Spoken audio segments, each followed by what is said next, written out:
што се однесува до присуството на Скопје, на градот Скопје, во мојата проза, тоа е евидентно.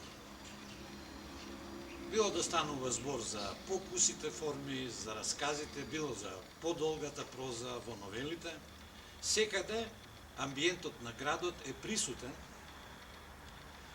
затоа што од друга страна тоа е многу инспиративен за она што јас сакам да го доловам со своето пишување. Зборувам за човечките судбини во овој град или било каде. Тие се луѓе кои во себе не носат некој хероизам или истакнатост, туку се луѓе меѓу нас, или така наречени обични луѓе. А во таа смисла цела галерија на жители на Скопје ми поминува пред очи, додека се обидувам нешто да забележам за нив. Имено и Скопје се менува. Она Скопје на мојата младост, на малските игри, на детските игри, она Скопје денеска е многу различно. Како да се работи за различни градови. Како да се смениле 3-4 града во само еден човечки живот. Во поглед на литературата тоа овозможува да, благодарение на некои книжевни постапки, лесно биде играњето со времето, враќањето назад, враќањето тука, живите, веќе оние што не се живи, сите тие стануваат актери кои се движат низ улиците, низ пределите на овој град.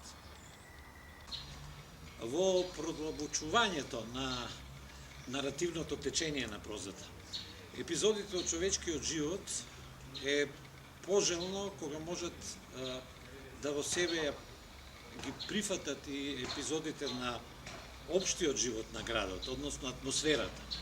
Тогаш се засилуваат и двете нешта, односно впечатокот кој писателот сака да го извлече од тоа е контекст на случувањето во кое човековата судбина останува примерна, меѓутоа сместена е во гледки и случки кои се случуваат на исто така еден одреден препознатлив простор. Затоа Скопје ми е многу важно во своите мени, во своите епизоди. Например, сега кога беше време на короната, Скопје потполно се смени. Не само што опустеа улиците, не само што целата атмосфера просто натискаше и беше тегобна, туку и луѓето одеднаш како да ги изменија своите лица, начинот на кој одат, начинот на кој се поздравуваат, а камоли и нивното дружење. И после короната една експлозија во сите тие сегменти, но исто така и една експлозија во градење. Одеднаш низ цело Скопје почнаа да се рушат стари куќи и да се градат нови згради. Во тие нови згради, тие повеќе катници, најчесто нема доволно жители. И кога навечер одите, например, по Партизански или тука по моето мало, гледате големи 7-катни, 8-катни згради во кои живеат само неколку жители. Значи се губи, односно се менува многу брзо она што е печат на градот. Додека беше во короната и додека е сега, додека ова го зборувам. Сето тоа, ако писателот е доволно љубопитен и ако е предаден на својата работа, може да му пружи многу добар материјал. Затоа што литературата сама по себе не е статична.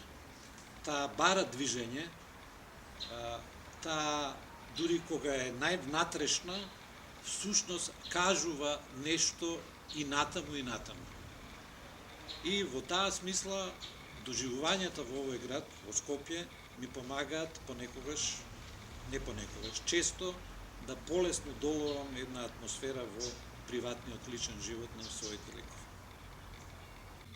Секако дека писателот своите сижеа ги црпе од животот, од собственото искуство и од искуството на другите луѓе. Но за пишувањето, како и впрочем за секое уметничко остварување, важен е обликот.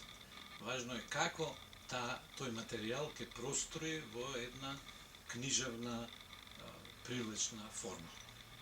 Во таа смисла, исто така, многу е важна и лектирата, односно учењето од големите претходници. Благодарение на библиотеката која е постојана околу мене, и во овој случај, иако тука е и мојот мачо стар 18 години, јас учев од големите мајстори кои го опишуваат градот, својот град. Джојс, Калвино, Кортасар, Булгаков, или од нашите Солев, Јаневски, Урошевиќ, Оливера Николова.